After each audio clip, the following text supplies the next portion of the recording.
किया सुनीता सिंह ने स्कूल शिक्षा विभाग के लिए प्रस्तुत इसका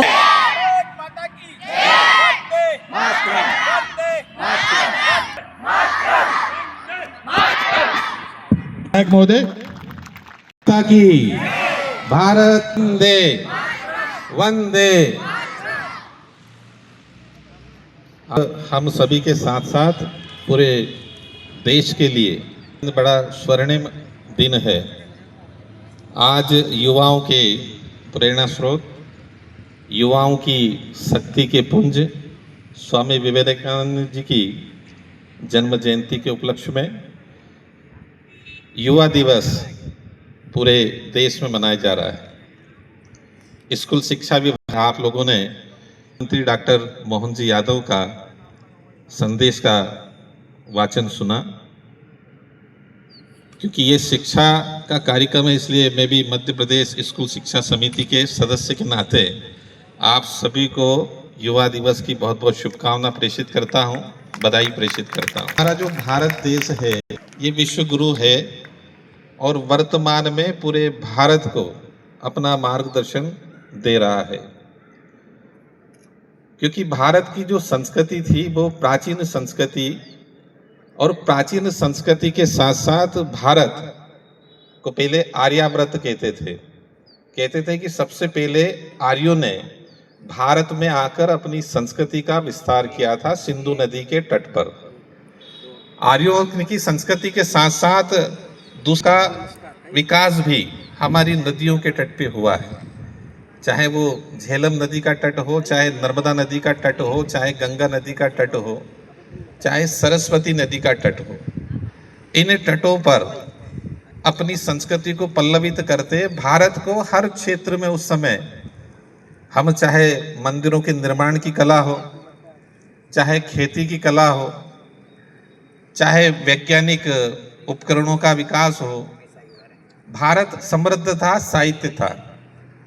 और भारत की इस संस्कृति को पूरे विश्व ने कहीं ना कहीं आत्मसात किया था। लेकिन भारत पे जब आक्रमण हुआ, विदेशी आक्रांतकारों ने इस भारत की संस्कृति को इतना सशक्त मजबूत देकर इसको आक्रमण किया, तो उनका आक्रमण का जो भाग है वो सबसे पहले शिक्षा के क्षेत्र पर आक्रमण किया गया था। इसमें हम देख सकते हैं नालंदा विश्वविद्यालय, ये जितने भी शिक्षक शिक्षिकाएं बैठे, इन्होंने नालंदा विश्वविद्यालय का कुछ भाग पढ़ा होगा पुस्तक में, उसको महसूस भी किया होगा। नालंदा विश्वविद्यालय शिक्षा का एकमात्र ऐसा केंद्र था जहां पूरे विश्व के छात्र वहां शिक्षा ग्रहण करते थे और भारतीय संस्कृति के अनुरूप। पहले भी सूर्य नमस्कार लगाए जाते थे, भगवान राम ने, भगवान कृष्ण ने, और सनातनी देवताओं ने इस भारत की भूमि पर जन्म लिया, उन्होंने भी प्रणाम का एक मंत्रोच्चारण होता है जिससे शरीर को एक आध्यात्मिक शक्ति का संचार उसमें मिलता है। उन्होंने नालंदा विश्वविद्यालय को नष्ट करने के लिए उसके ऊपर आक्रमण किया था, और आक्रमण करने के साथ उस नालंदा विश्वविद्यालय में उस समय 700 छात्र अध्ययनरत थे। उन 700 छात्रों के ऊपर 30,000 सेनाओं के साथ आक्रमण किया गया था नालंदा विश्वविद्यालय के ऊपर। और उन्होंने नष्ट क्या किया वहां पर, उन छात्रों को नुकसान नहीं पहुंचाते हुए उस नालंदा विश्वविद्यालय के साहित्य की जो प्रतिलिपियों को जलाया, और 1.5 माह तक उन नालंदा विश्वविद्यालय की प्रतिलिपियों को जलाकर उसके 30,000 सेनाओं को 1.5 माह तक उस प्रतिलिपियों से भोजन उसका पकाया गया था। उन प्रतिलिपियों की कुछ प्रतियों को जापान के लोग, चीन के लोग अपने देशों में ले गए, और वहां पे भारतीय संस्कृति के अनुरूप ऐसे गुरुकुलों का उन्होंने आज भी शिक्षा पद्धति के साथ भारत की शिक्षा पद्धति को ही अपना रहे। आज अमेरिका आप देखते हो कि अमेरिका पहले बौखलाहट वाला देश नहीं था, लेकिन आज क्योंकि उस अमेरिका का जो 75% जो भाग था, भारत के युवा ही उस अमेरिका में काम करते थे, लेकिन भारत के सशक्त नेतृत्व के साथ हमारे में ही कहीं ना कहीं आज निर्मित होने लग गए हैं। इसलिए अमेरिका की जो टैरिफ नीति का जो बौखलाहट हम सभी आज लोग तो मध्यस्थता के रूप में उसके पास सिर्फ एक ही देश रहता है, वो रहता है भारत।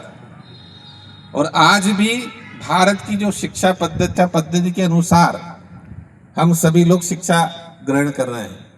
सूर्य का अस्तित्व पहले भी था, वर्तमान भी है, पहले भी सूर्य नमस्कार लगाए जाते थे, आज भी लगाए जाते हैं। इसलिए शक्तियों का केंद्र यदि है, तुमने जब शिकागो धर्म सम्मेलन में सबसे पहले युवाओं का ही आह्वान किया था। किसी देश में यदि सबसे सस्ता यदि कोई है तो वो युवा ही है, और आज भारत की जो शक्तियों का यदि मजबूत आधार है तो हमारे देश के युवा है। आज हमारे देश के युवा विभिन्न क्षेत्रों में अग्रणी रहकर इस भारत को मजबूत आकार प्रदान कर रहे हैं। मैं कल